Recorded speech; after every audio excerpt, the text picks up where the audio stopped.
What's good, everybody? It's your man Big Dom, host of the TruPlayaz podcast, hitting you with the upfront, blatantly honest, in your face, no punches held, opinions on sports, current events, relationships, and many other topics along the way. Check out this next episode of my podcast.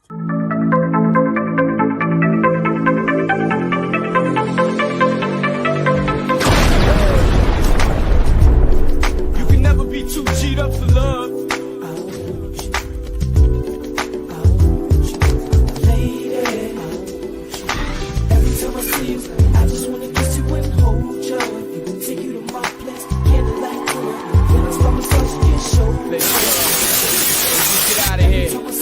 Take a little flight. Let's get lost in love. Let's go. Ma, it's no problem to hold you, tongue stroke you, please you like I'm supposed to. Touch spots that ain't ever been touched, and I won't stop till both these squirrels get they nuts. Hey, you know it's good when we freakin', king size squeaking after I ease in. If you was with me, baby, 24/7, best believe that every single day would be a sweet day. Girl, you sweeter than a cheesecake. If you want beef, prophecy would be a beefcake. I make love to you till you fall asleep, leave you with sweet dreams between the sheets. Was the night before that night. I was born on that day, but not last night. Once upon a time, I had my cash right. What's good, everybody? It's your man Big Dom coming live and at you with a TruPlayaz podcast episode with my guest, my bro Matthew from Jacobin Sports Talk and Knicks Bleav Pod. We're going to be talking about some big-time trade deadlines that happened today over the past couple of days. A lot of shockers here, guys. And I got Matthew with me. We're going to get started with this. Now, Matt, before we start, I want to talk about the Knicks' 2-game winning streak. Started on Sunday they came from, was it Sunday? I forgot which day. They played the Sixers. They were down 27. Yeah, they're down 27. In the first half, they came back and stunningly beat Joel Embiid and the Sixers. Your thoughts on that game? They were out RJ Barrett in that game. Your thoughts about that game? I mean, first it wasn't even just the first half. It was the first quarter. They were down. They were down, I think 33-12, just a couple of minutes in. It was crazy. It was a really interesting game, especially with the trade deadline approaching, because it was a game where RJ Barrett, like you said, was absent. The big guns were not really firing. Randall and Brunson did not have great games, and the Knicks have struggled this year at home. And I wrote about this earlier this week. The Knicks have struggled now for about 10 years winning in the division. The Knicks have been terrible against their own division for a long time. And in any sport, that's who you play 20% of your season against. If you can't win there, you're at a disadvantage at the start against everybody else. So for the Knicks to come back at home where they've struggled against a division rival, Embiid was questionable before the game, and then he played. Mitch is out. So you've got that disadvantage to deal with also. And on top of that, you're relying really on the bench. It was Obi, it was Hartenstein, it was Quickly, and it was McBride and Fournier. Fournier and McBride and Hartenstein in particular on both ends Fournier hadn't played in that many minutes in 2-3 months.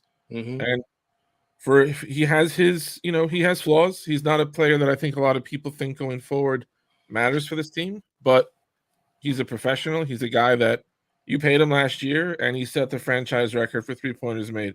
Whatever you think about him, what you paid him to do, he did, and he did it at almost a 40% clip. This year, he lost his job, and he should. Quentin Grimes should be starting. And Fournier is out of the rotation. That's fine. But you keep a guy like that around for what he does in practice. You keep a guy like that around because he's a professional who helps set the culture. And you keep a guy like that around because every now and then, especially this team with their problems shooting, you need that guy to come off the bench. And he was 5 of 8 on threes. He was creating off the dribble. He set up McBride for a really important 3 in the fourth off of the dribble. It was a good win in the sense that I thought that it proved this team has some depth, which made an interesting then perspective going into the trade deadline, because you want to trade that depth seeing like it's coming through for you, or do you want to parlay it and take a big shot at somebody else? So to me, from the Philly win, that's what stood out. What about you? what's big about the Philly game. I posted on Facebook. I couldn't say Hartenstein, and after I said that, he put in one of the best performances he had in the season. He did. 15 rebounds. Even though it was some rebounds you should have still got. I mean, this guy could easily got He always 20 misses some. rebounds. He always misses some. And have you noticed with Hartenstein, this is different than with Mitch or with Jericho Sims. Mitch and Jericho Sims are so big and long and athletic that there are times where they get a rebound and like it's their rebound. Like they jumped, they got, Sims will jump like over the rim to get some of them. I don't think I have ever seen Hartenstein grab an uncontested rebound in my life. No. Every time that man, like he'll get a rebound. Yeah. I never believe it. I look at the numbers and I'm like, he did not have 15 rebounds. The numbers say that he did. But every single one of those rebounds was contested. And like you said, there's a half dozen. He should have had 21 because there's a half dozen that were right there. But I don't want, look, he had a great game. He has recently, especially since Mitch went down the last 4 games in a row, he's had double-digit rebounds. He's been killing the offensive glass, which they really missed since Mitch has been gone. He did a good job. Now, if they had traded him today for a second-round pick, would I have been crying on this broadcast right now? I would not be. No. But he had a good game. He did everything he could to try to bother Joel Embiid. And I don't think any of it worked, but he kept trying. Now, Joel Embiid is a beast. I respect him. You know which guy that stood out to me? I always was a big fan of this guy. Is our fellow New Yorker that plays the 3 position, Tobias Harris. I just felt he was a talent that still people don't know how to utilize him. I think he's far more than what he is. He's far more than 80 point per game scorer. He could be on a team where he's alpha. He could be 25, 26 a game. Yeah, he's got the touch for it. He's made. They've all made some sacrifices. He got a good contract from them. But as far as game goes, and as far as what that does to your rep and your legacy, like he's given up more probably than anybody. Maxey and Embiid. Embiid is always going to have the biggest role. Maxey's role is growing. Harden, his job has changed, but he's going to touch the ball probably more than anybody. But like you said, Tobias Harris is the one who we need you to stand in the corner.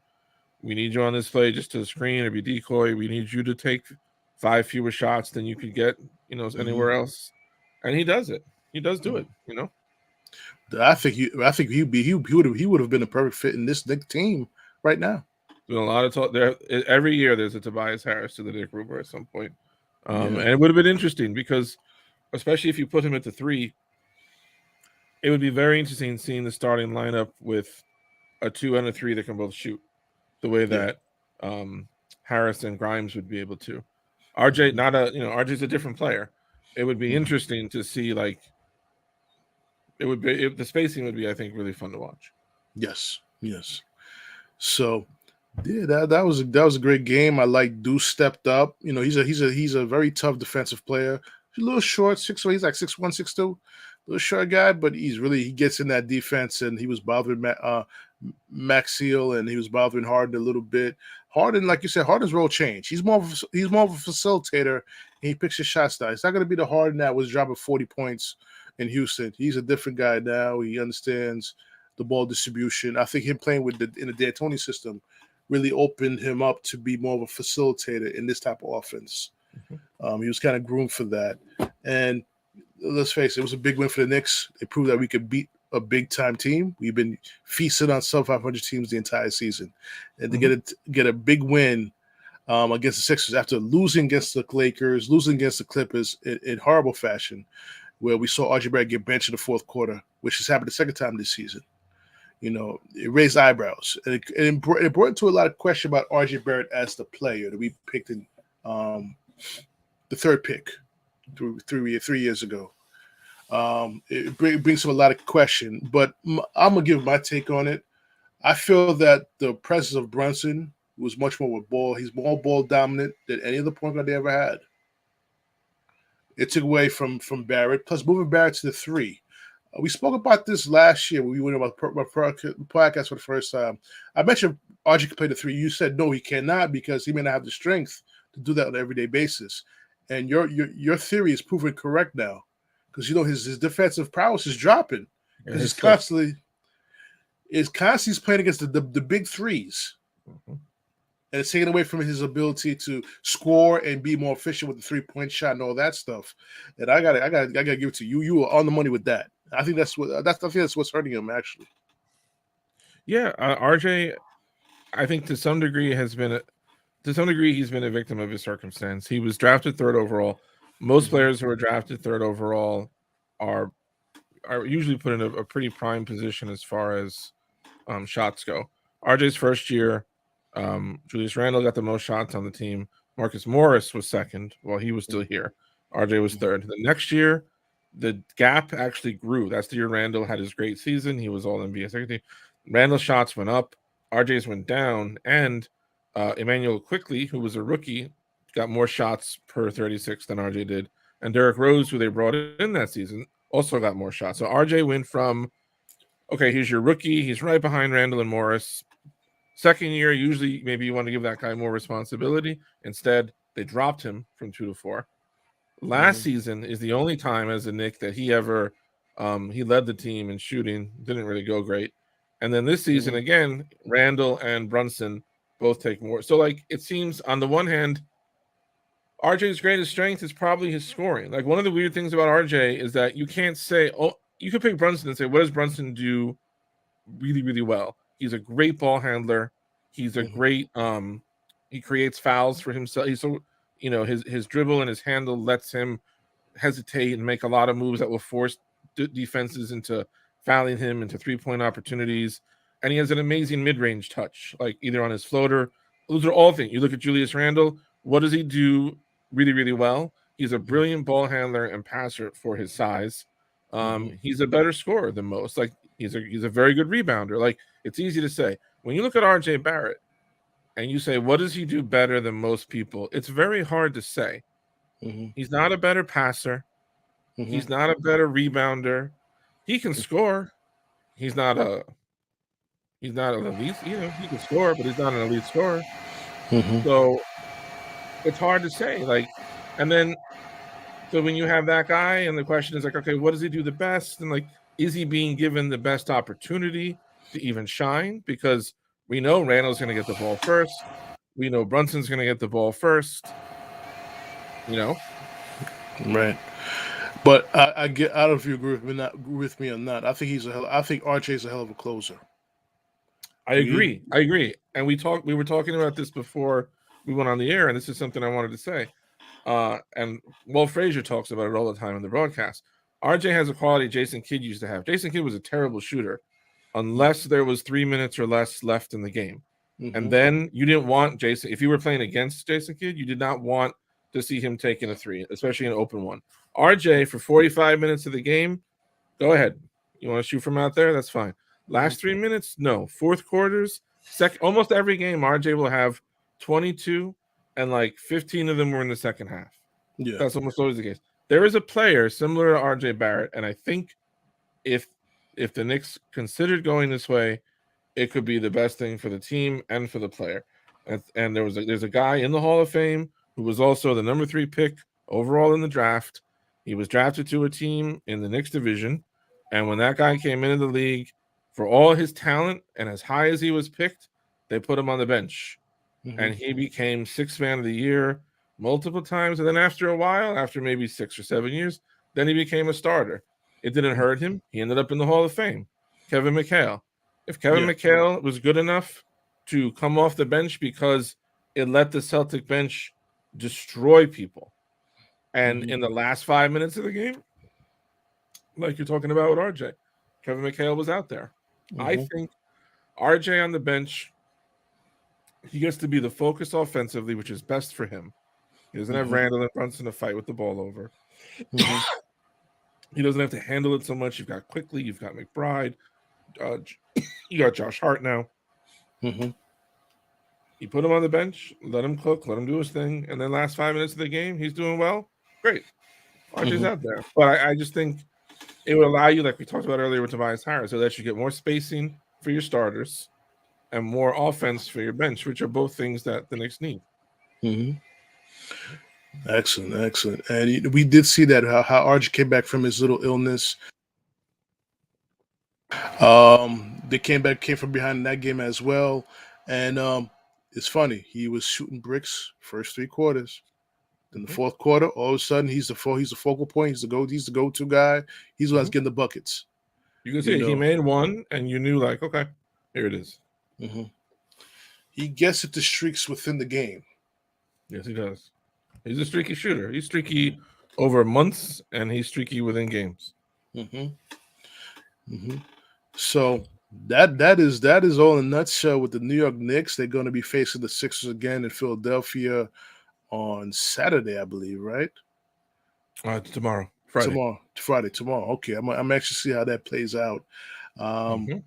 Now with the new addition, Josh Hart. But before we get to any Knicks trades, you and I, before we got to jump on this podcast, we spoke about the demolishing of the failed experiment in Brooklyn and how I feel that New York Knicks is still a New York Knicks basketball town. And all intents and purposes, as great as those players, Kyrie Irving and Kevin Durant are, they failed miserably in Brooklyn in delivering what they were brought in to deliver. Your thoughts on that? So I'm not even a Nets fan. I used to like the old New Jersey Nets just because if the Knicks weren't on, I would watch the Nets. The Brooklyn Nets, not really my thing. But I saw today, either today or yesterday, Kyrie Irving in Dallas, when he heard about Durant being traded to Phoenix, and Kyrie made a comment like that he was just happy that Durant got out of Brooklyn. And it is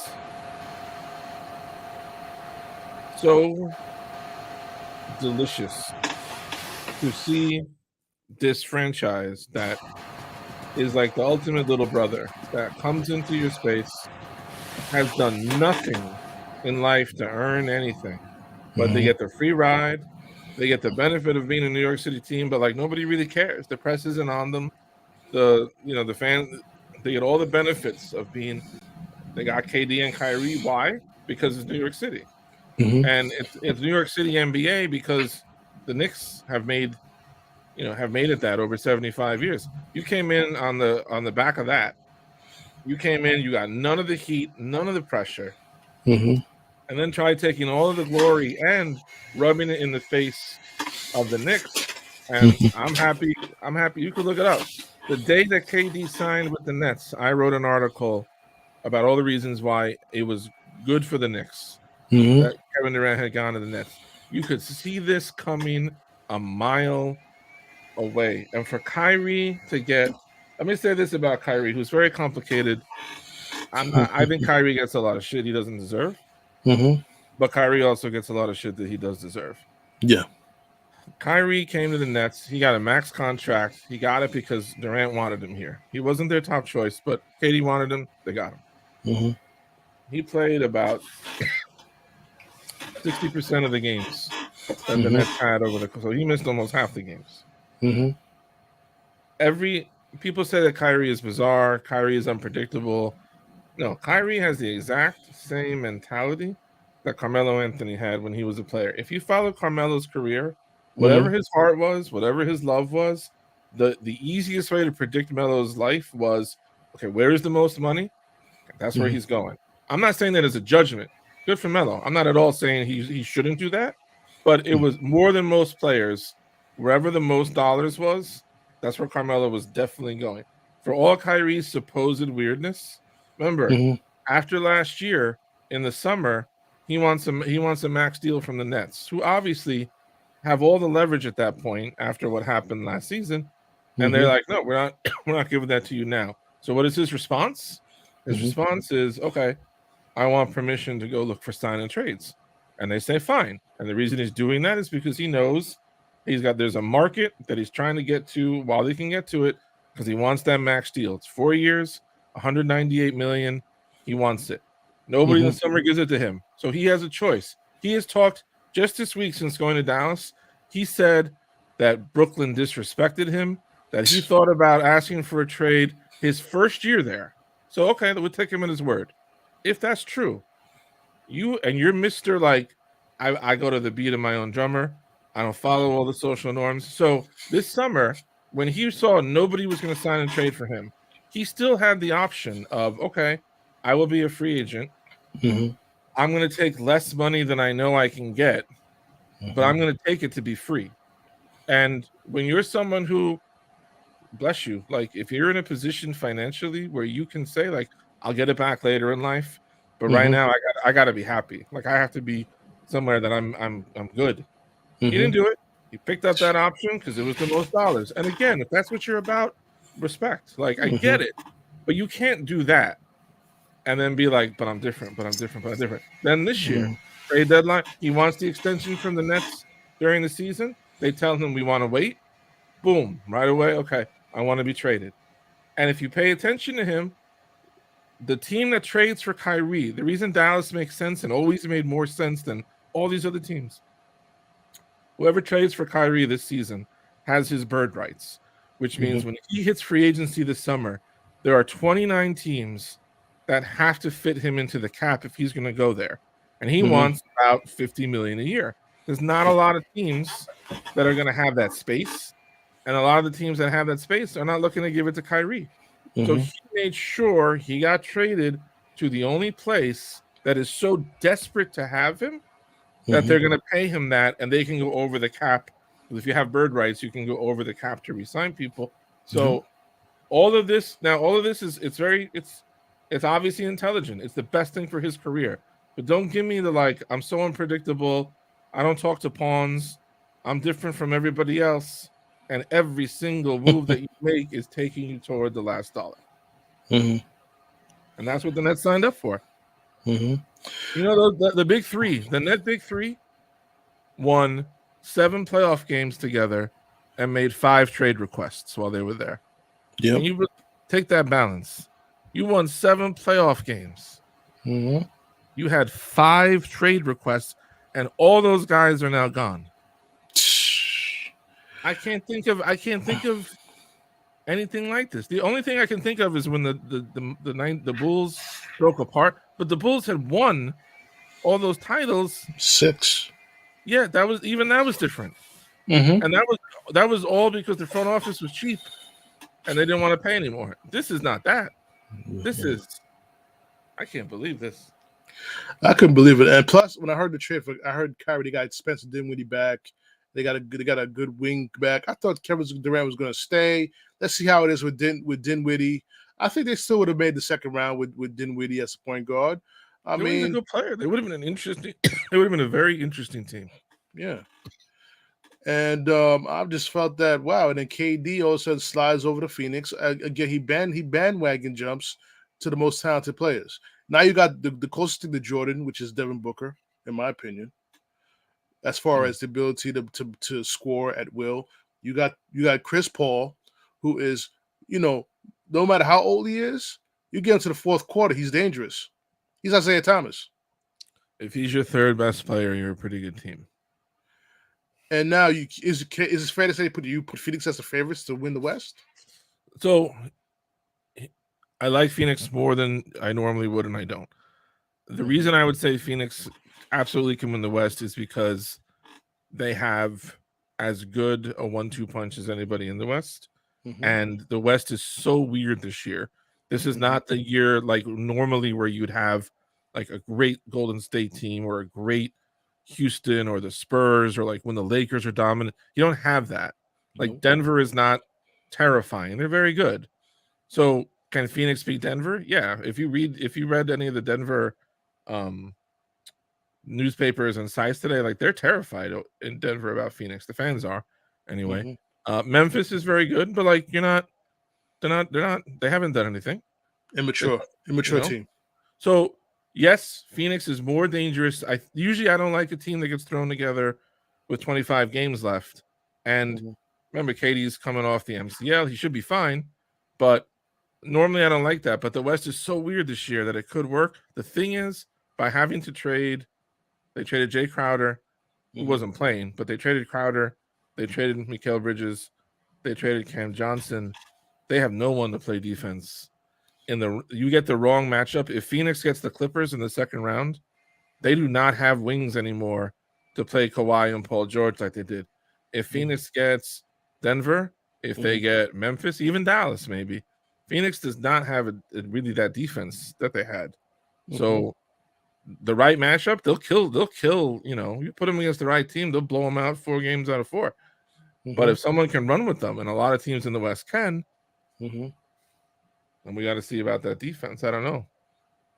About that. You brought valuable points about the defensive side. I thought about the offense, how exposed they could be offensively. I totally forgot the defenses. Undoubtedly they will, but that's if Phoenix could have just held on to one of those forwards, just hold on to Cam Johnson. Like, I get why the Nets got Bridges. Cam Johnson. If they could have kept him, Cam Johnson has got size. He can score. You remember he beat the Knicks on like a 40-foot buzzer beater the other year. Yeah, he can defend. Like, if they just could have kept one of those guys, but you got it, and you get Kevin Durant, you got to say, okay, like we'll throw everything at you. We'll see. As long as he is what he's been, you have to figure now, like, that's a dangerous team. They were playing well. They had won 8 of 10 coming into the deadline. They'll be very fun to watch. What do you think about? Do you think Dallas is any better now than they were before they made the Kyrie trade in terms of what their ceiling is? They're a little bit better. They're a bigger threat now. But losing that wing that came over to the Nets also kind of hurt them too. Yeah, Dorian Finney-Smith is every team in the league would take Dorian Finney-Smith on the team. That's when you said before about Durant staying. The Nets now have in their front court, they got Nick Claxton, Ben Simmons, Mikal Bridges, Cameron Johnson, Crowder. Oh no, they traded Crowder. They have a ton of great defensive forwards. That'd be a really interesting team. Yeah, if they had kept KD, obviously. Do the Nets? I believe the Nets still will be in the playoffs, but now they're going to be able to be in the play-in game with that team. Now, if Cam Johnson blossoms to the player that I've seen against the Knicks, when Randall picked a fight with him at Phoenix, listen, yes, he did. Listen, that kid has some untapped potential. That'd be like, okay, he could play. Yeah, he could play. It'd be fascinating if the Knicks and the Nets ended up having to play in the play-in against each other. Ooh, that's gonna be a tough series. That's still gonna be a tough series, because I believe I'm a believer in Dinwiddie as a player. Dinwiddie is legit. Yeah, and he's one of those guys who he has a thing in him to beat the Knicks. When the Knicks was looking for point guards, and I mentioned it on Facebook, I said Knicks should definitely look at Spencer Dinwiddie when he was coming off the ACL. He should one of them players they should have looked into. Yep. And I believe they end up signing Kemba Walker. That we get up getting Kemba Walker and stuff. To be fair, Kemba cost them almost nothing. Yeah, and he does make $20 million a year. Yeah, but you're right; he's a legit good player. So, and Jay Crowder ends up going to the Bucks. That gives him a defensive forward over there, and a 3-point shooter is going to open the lanes for Giannis as he already has. He makes those lanes open by himself. Now he got a shooter he could throw it out to, and then when Chris Middleton comes back healthy. The only concern people have started to voice about Crowder as it got closer to the deadline, because a lot of people, this move has been coming since the summer, so a lot of people were confused, like, why have they not just done it already? So Crowder, I think he's mid-30s. He's got to be 34 to 36. For that guy to sit this long in the season, and now you got to ramp him up. Like, he's got to get in game shape. He's got to go through getting his legs back under him, like playing actual game conditions. There's some concern that, like, you may be taking a risk that he's going to be. But he's been a professional forever. I think he'll do, if it's possible to do it, he'll do it. And like you said, even if he only gives them, 12 minutes a game in the playoffs, you know what he's about. You know what he's going to bring. And you know that when he gets off the floor, you're probably in a better position than when he first came in. Exactly. So now let's talk about our team. And before I get to our team, that's why I give Carmelo Anthony the utmost respect. He wanted to be the Knicks. He wanted the limelight. He wanted the responsibility. Kyrie and KD didn't want that responsibility. Carmelo said, "I'm here to take it. I'm here for all the smoke. Give it to me." And he stood every night, good or bad, took the comments, took the criticisms, took the accolades, and it was like, I'm a New York Knick. You know? I think Phil Jackson screwed him up. Phil wronged him. I think and Grunwell with that bad trade when they traded Camby to get Darko. Or was it Darko or Bargnani? Bargnani was the bad deal, but that was a little. Dolan wanted that. I think Grunwald got fired shortly before or shortly after that deal, and the suspicion was that part of the reason was Grunwald didn't want to make that deal, and Dolan insisted on it. Yeah. So a lot of things happen amongst those Knicks teams. But now we finally the Cam Reddish saga in New York is over. Cam is free. Cam is free. He's gonna go to Portland to play under Chauncey Billups, who will know how to use him, or who will want to use him. We'll see about that. You know, I mean, Cam's about to find himself losing minutes to Shaedon Sharpe already. Oh wow! I mean, that's why they traded Hart. They wanted to free up time for. They wanted to free up more minutes for Sharpe, and he started playing last night. He played more than usual. I would like to see Cam get a shot somewhere. Mm-hmm. Portland's a nice market. If he can make it there and land there, fans will love you. Comfortable there. I hope it works for him. I don't know why. I don't know what it is, but something keeps that dude from getting minutes. I hope it stops. I hope so too. But now we got Josh Hart here. He's a big fan. He got a big fan in the head coach he's going to be playing for. Oh yeah, in Thibs, and he gets to play with his former Villanova teammate in Jalen Brunson. Your thoughts on that trade and what's the impact he's going to have? I think he's going to have a big impact on this team. Yeah, I think there's an immediate impact and a kind of larger one for the future. I like the deal. I like Josh Hart very much as a player. I think he's the kind of player that the Knicks have been lacking for a while, which is he is just straight up. I hate to oversimplify it, but like he's a winner. Like he doesn't need to shoot. Everybody will say, I don't care if I shoot as long as we win. He lives it. Like this man gets out there, walks on the water, and lives it. He started with the Pelicans the first few years of his career, got traded to Portland in the CJ McCollum deal.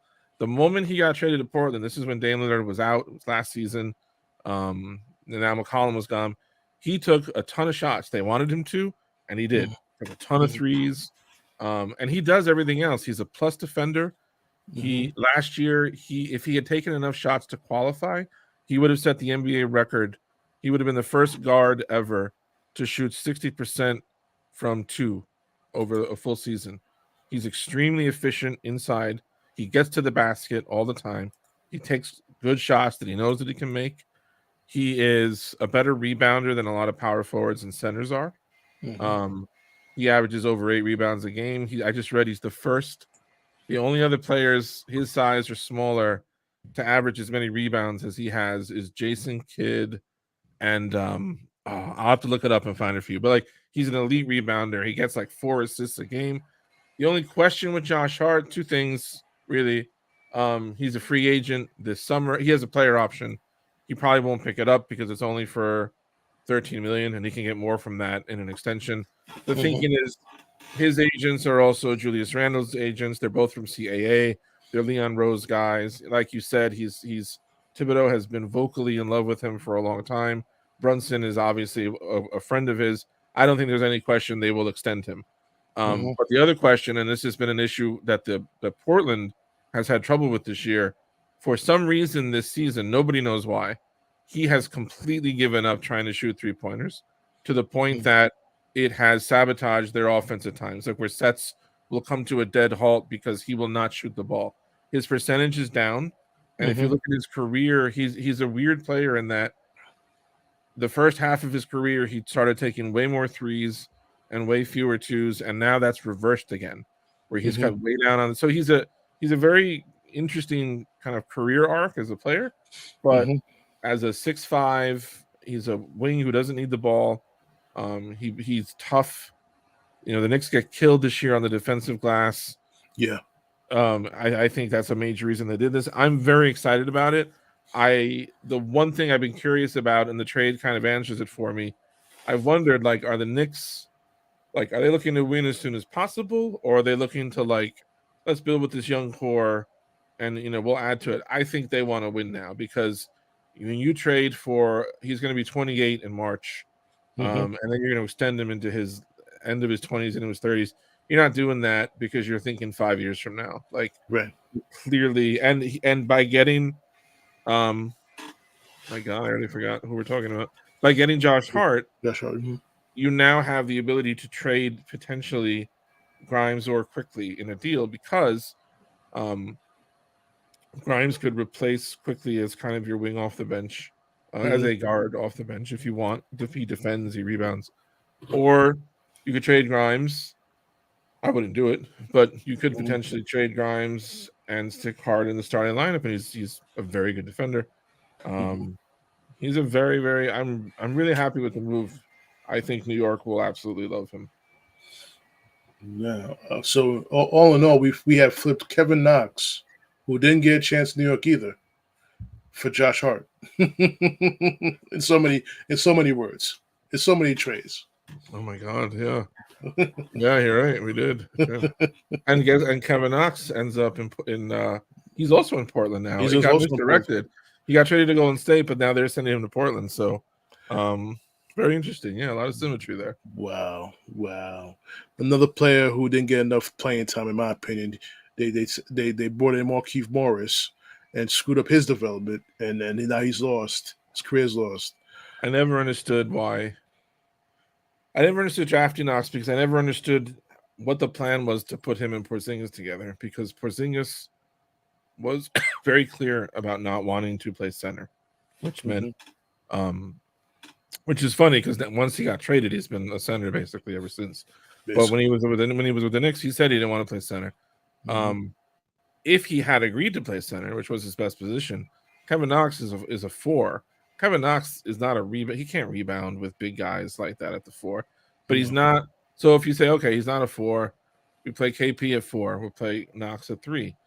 He was never quick enough, like, to deal with threes. He's quick for a 4. He's not quick for a small forward. The thing I'll always remember about Kevin Knox, once a year, every single year, that man in a game would fly in for a dunk that would have been like one of the great dunks. He could never finish it. He would get fouled. But once a year, Kevin Knox, you'd be like, oh, and he wouldn't quite do it. And I just always remember that about Kevin Knox. I root for the guy. He seems very nice. I hope it works for him. Definitely. So I like this team. The biggest disappointment, I was just watching another podcast before we jumped on. They mentioned how Obi Toppin feel that the Knicks is wasting. They didn't say they was wasting his talent, but he had no chance to play.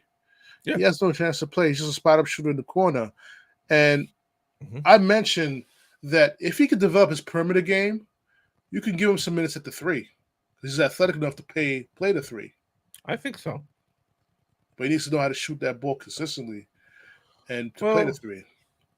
I don't know, because we say that, and nobody looks at Obi and thinks like there's a shooter, but that's really what he's become. And if you look at his numbers, like, it's not all about numbers, obviously, but that's all he's really been given. That's all he's been given the chance to do, and he's improved at it. I feel bad for Obi because I think it's just been an unfortunate situation for him. I don't feel a lot of people screaming that Obi needs to be getting however more minutes. Look, he got drafted, and the guy who plays his position ahead of him was All-NBA Obi's rookie year and is an All-Star again this year. The coach is not going to play one of those guys at the center. There's no room for Obi here. I agree with Obi. He's too much of a classy guy to say it, but they are wasting his talent, and they're wasting his time, and they're wasting his ability to make money in his profession when he only has couple chances to make money. Obi, remember, Obi's younger than most rookies. Yeah. So Obi already is like, I think 25. He's not going to get his first contract until he's like maybe 26 years old. If he gets a 3-4 year deal, he's going to get maybe one more deal when he's in his prime. That's it. And all of these maybes get made harder for him when he's not out there playing at all. I just think it's a bad matchup. It's just it just doesn't work. It's unfortunate. I even Ian Begley, who covers the Knicks for SNY and has covered them for other publications, he's a pretty neutral. He doesn't put his opinion into things a lot. Even he tweeted today that for Obi's sake, he wished the Knicks would trade him because give him a shot somewhere to show more of what he can do. Listen, Matt, when he plays over 30 minutes, yes, he's 20.6 points per game, 7.3 rebounds. This is the problem. You saw last year when they benched Randall at the end of the season and they started Obi and they gave him minutes, he blew up. I mean, I don't have any doubt that the man can play. He's not gonna get it here. Sometimes it's how it happens, and you just want the team to do right by him. We'll see. We'll see what happens. Many years ago, Cleveland, the Cavaliers had a brilliant. They drafted Mark Price, and Mark Price was their point guard. And Mark Price was, if you remember Mark Price was years ahead of his time. Yeah, he was the first guy to split the double team on pick and rolls. He was a brilliant shooter. He killed the Knicks. Cleveland drafted another point guard a year or two later. Brilliant young player, Kevin Johnson. Oh, Kevin Johnson. Kevin Johnson was very briefly a Cavalier. And it was the same situation. You've got this brilliant young player who is not going to get a shot because the guy ahead of him is an all-star. Now, what did the Cavaliers do? They turned Kevin Johnson into Larry Nance. They traded him to Phoenix. That was a good deal. That really put, if you remember the Cavs when they had Brad Daugherty and Larry Nance and Hot Rod Williams and Craig, those were legit.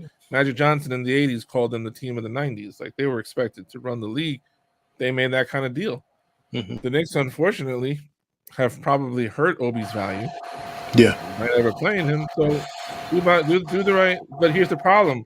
They could trade him, but everybody knows, I think after next season, Obi can be like whoever has Obi going into next season has to make the decision of either extending him or giving him the I think the qualifying option. And then either he's a restricted, like if you take Obi now, you have to pay him like in a year. And I think a lot of teams probably feel, you know what, I'll wait till he's free. Because I can probably get him for less. That's what happened to Reddish. Reddish's qualifying offer is way higher than what anyone's going to pay him. That's part of why he's kind of gotten screwed the way that he has. Obi, I would like one team out there to be like, we want this guy. Like, we see what he can do. We trust him. We want that. Come be with us. Right. I would like to do that. Wow, this is powerful. This is powerful stuff. I feel bad for the guy. They compared it to Amari Stoudemire, but you know, it's like the situation with the. People say a lot of things. People say a lot of things. No. He does have Stoudemire's range as far as the jump shot, but you know. I mean, let's not compare the post games of Amari Stoudemire and Obi Toppin. No. Let's not do that right now. No. Okay? No. Like Darryl Strawberry and Darryl Strawberry Jr. both played professional sports to some extent, but we don't compare their careers. No, because one guy played 5 minutes in the NBA, and one guy was Darryl Strawberry. Yeah. So we're not Stoudemire and Obi Toppin. They both can jump. Just leave it there. Yeah. Don't bring Amari Stoudemire casually into a conversation like that. People forget, man. People forget. I hear Shaq get talked about like Shaq wasn't what he was. People say Shaq is over. Draymond Green saying that he would handle Shaq today. There's literally never been a single player who would handle Shaq ever. No. And it's not Draymond Green. No. Not this era. probably the '90s era, not '90s era centers, the big four, the big three, Admiral, Ewing, and Olajuwon. Yeah, they try to cancel them out. Mm-hmm. But remember, a lot of those games, a lot of those matchups, it was Charles Oakley guarding Shaq a little bit. It was Anthony, and same way the other way around. They would put Horace Grant on Patrick Ewing. They would put Otis Thorpe on like they weren't stupid. Nobody was stopping those guys for 40 minutes. But Shaq, Draymond Green's like 6'7". Oh no, way. no way. Nah. And I feel that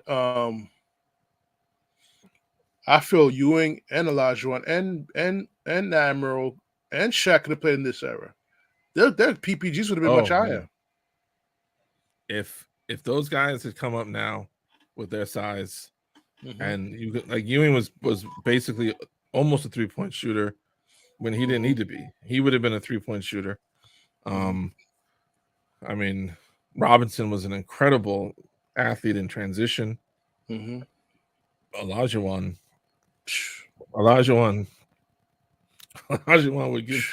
would give the league fits, and he would be able to shoot too because he wasn't Ewing, but he had a pretty good shot. He had range too. And the thing is this about Olajuwon, that Embiid said some disrespectful stuff about Olajuwon. I said, don't disrespect that man because you didn't play him in his prime.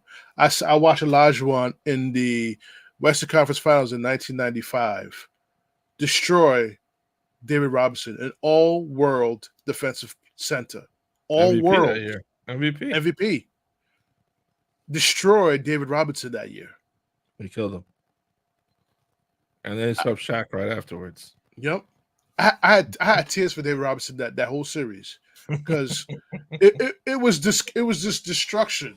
And the look that Olajuwon had in his eyes, he's like, he wasn't satisfied with that beat that he gave Admiral. He wanted to give him more. Kenny Smith has said they gave, I think that series opened in San Antonio, and they gave David Robinson the MVP trophy, like in a pregame ceremony. And Kenny Smith has said like Olajuwon was watching that, and then the jump ball went up, and that was it. So, yeah, man. Yeah. So Matt, before we let you go, man, I know you gotta jump, but let's get quick Mets talk. Yeah. Quick Mets talk. Yeah. I mean, that's the better I have you on the. I want to have you back talking about the Mets. Steve Cohen, our owner, made some comments today that the time is running out for the Mets to win the World Series. I understand where he's coming from with that statement, but there was key mistakes that he made, in my opinion. The Carlos Correa situation, he spoke like a fan and not as an owner when he announced the signing, and then had to backtrack off the signing because of a medical situation. Look, we all know about the medical situation. The only problem I had with that whole situation was he followed the same doctor that the Giants used. You could have got your own independent doctor, like Scott Boras. That was strange. Yeah. I'm not a big fan of Scott Boras anyway, but still, you should have done that to protect yourself from making that mistake. And that's a mistake owners cannot make. Okay? 2, the mistake that he made was investing in 2 close to 40-year-old pitchers so much $80-something million a year. That's a commitment. I felt that wasn't smart on his part, in my opinion. I'm less bothered about Correa than I normally would be because the move, what I take mostly from that whole move is the owner showed me he will not stop. Like the Mets had already had like a under the Christmas tree off season before the Correa thing happened. When that, if you remember, the reaction from everybody was like, "What the, it's not enough." And you see what this man, no, it's not enough. I'm so happy about that, especially after decades of an ownership group that was the opposite of that. Coupons. What I know, I'm not gonna say names, but what I know is the next player who becomes available, the next impact bat that will fit a position of need, this man is going to get it. Machado. Very, very well could be. And guess what? Yeah. I would take Machado over Correa because remember, even though he did get the deal he got with the Twins, he was 6 years, maybe $200 million, and then there's an option for the last year. Even with that, that means that 3 teams this year either pulled or modified offers to him because they're that concerned about his health. I've never heard of that with a player. That could be a confident. Now that could be a thing that, you know, once the thing with the Giants fell through, it became a public story and so whatever. But there, to me, I'm not upset that my team didn't commit $300 million over 10 years to a guy that has an injury that 3 different teams all said, whoa, that's a problem. I'm okay with that.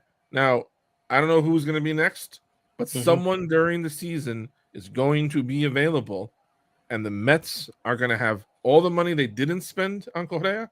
They're going to have that money now to go get the other person. As far as Scherzer and Verlander, I wish they had kept DeGrom. DeGrom got an offer. He got a Godfather offer. Nobody was gonna beat that offer. So, okay, you want the money? Fine, go take it. I find it bizarre, like you're saying, that a team would anchor its rotation around 2 players as old as Verlander and Scherzer.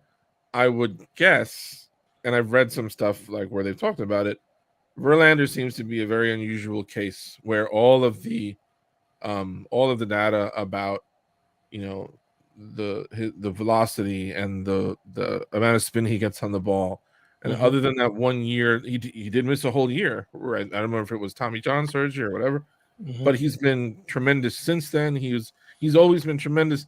I don't like it. Like I would rather have not had my rotation. But even if they got DeGrom back, DeGrom gets hurt a lot. Verlander may be more dependable than DeGrom. Scherzer, yeah, he's old. He didn't look old last year for the most part. Until he got to the playoffs. Until he got to the playoffs. But again, I trust that during the season, if it becomes apparent, wow, this team needs a starter. At the trade deadline, someone's going to have a starter to get moved, and guess who's going to be willing to pay whatever it takes to get that guy? Cohen. The Mets, the New York Mets. So I'm not as bothered as I would normally be losing out on Correa. But I do understand the anxiety of like, but you know, you just want the best team now. Wow, just give me the best team now, man. I felt I'm a big fan of Scooter Conforto. I felt we should have signed him. I would have liked that. He should. I mean, we're going to the season with DHs with Vogelbach and Ruff again, and I'm not enamored with that. I don't like it. At this point, Matt, call up Cespedes, give him an incentive-laden deal, and have him DH. I'm dead serious. I believe you, and he's a favorite of mine. Yeah, I suspect the organization has turned the page on Yoenis Cespedes. I know, but I think he would give much more better production than Vogelbach and Ruff combined. Even at his advanced age and chasing boards and golfing before games, he's a better producer than these 2 guys we got in the DH right now. Yeah, but I think also what the Mets want to do is they know, for example, we want to be able to spot Lindor some days when we'll play Guillorme in the field. Instead, we'll play Lindor at the DH. We know that we want to get the catching prospect, Alvarez. Alvarez. The stud catcher. Alvarez. We want to get him. Like, we got to get him at bats. He's not the best catcher. And both our other catchers are very good defensively. So let's get him some at bats at the DH. We know Alonso will. We don't want him to play. Like, I'm a little more understanding. I'm not crazy about Ruff at all. And I'm not sure what Vogelbach. I don't know what to make of Vogelbach. But I think they probably have plans to rotate the DH position, in which case I'm okay not having a guy who plays like every day there. But they should have enough bats that they can rotate it around and still keep everybody fresh. Gotcha. I will talk more about Mets. I know you got to jump, but I'll talk Yes. Mets. Let me know next time. I'll talk Mets anytime you want to talk Mets. Let's do it. Let's do it because pitch to catch should have been reporting by now. So, Oh my God, I forgot. You're right. It's almost March. Oh my God. Yes, we're about to get started. So we'll have to do a Mets show soon. Absolutely. I know you're a busy guy, so I try to pick you. Yeah, I'm always happy. I'm happy to come on, man. Tonight's just especially crazy because with the trade deadline, I've got a couple other shows I'm doing also. So, like today has been insanity. Just like checking the phone every 5 minutes and making sure I didn't miss something. When we didn't talk about this, but when about 2 hours before the deadline, an hour before the deadline, the Zach LaVine rumor popped up, and one of the rumors had the Knicks trading Grimes, and one of them I got faked out. It turned out to be a fake Shams, but someone tweeted about it quickly in the deal, and people's emotions were getting all over the place. But RJ still a Knick, quickly still a Knick, Grimes still a Knick, Zach LaVine still a Bull. Dude, that was the package. It was supposed to. I saw crazy deals. I admitted I lost my mind, and my people had to be like, Matt, that's a fit. Look, it's fake. It's not real. Because I was reading about Obi, Grimes, like 3 first rounders. And the thing is, I'll let you go with this. Like, don't make fun of people's traumatic histories. As a Knick fan, I trust Leon Rose. I trust Tom too. Like I think they're rational people. But when the owner is James Dolan, it is every Knick fan knows it is always possible that at some point your team is going to make a nightmare deal just because the owner wants to. We've seen it. We talked about Bargnani. Melo was the same thing. So it's not unheard of for James Dolan to say, yo, just make it happen. So when I saw Zach LaVine for Obi and Grimes especially, and 3 firsts, my mood darkened real fast, man. My mood went down.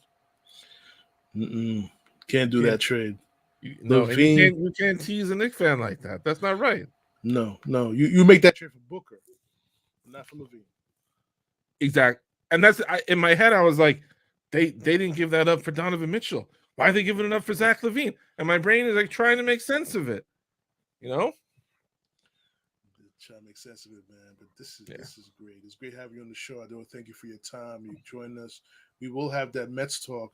Just got to figure out some time. You know, probably next week or the week after. We'll make time, dude. I'm trying to get more consistent with the podcast. I've been slacking. A lot of things personally going on around me, so I have to take care of those things first. Like I said, it's a pleasure having you on the show. Ladies and gentlemen, we got Matthew, Jacobin Sports Show, and Knicks Bleav podcast joining me once again. Stay tuned. We may be going live again in about half hour with me and JoeyG next. Maybe. I'm not promising you it. If you don't see me, don't shoot me. But, you know, it could happen in the next half hour, so stay tuned. We're going to be talking about ego and how people's ego can stop them from achieving achieving their best selves. And that's a very important subject I want to talk about, and JoeyG wants to join me in that podcast. So, Matt, any final words? Just if you're lucky enough that your mother is alive and you're on speaking terms, call your mother. Just say hi to your mom. Always going to say hi to your mom. Absolutely. I'm in total agreement with that, because some of us, like myself, don't have a mother. So, you know, so it's I'm gonna leave it there. I don't want to get emotional right now, but you know, to that purpose, my mom should have still been here, but you know, it is what it is, you know. Like I said, guys, you guys will see me. If you see me at 9:15 or 9:30 with JoeyG, it's happening. If not, don't shoot me. I'll see you guys next time. Preview of the Super Bowl. Wow. Super Bowl, Kansas City Eagles. Let's see if I get my cousin, the big Eagle fan, up in here, the sergeant, up in here for the preview, and see what happens. I'm gonna get in contact with him, you know, later on this week, because I'm trying to get this podcast on Saturday or Sunday. So right before the Super Bowl. So you guys enjoy. Me and Matthew will be back with Mets talk and spring training. Both former baseball players we are. So we're avid Mets fans here. So rock out for the blue and orange. It's your man Big Dom. We're signing off on the podcast. See you on the next one. Peace.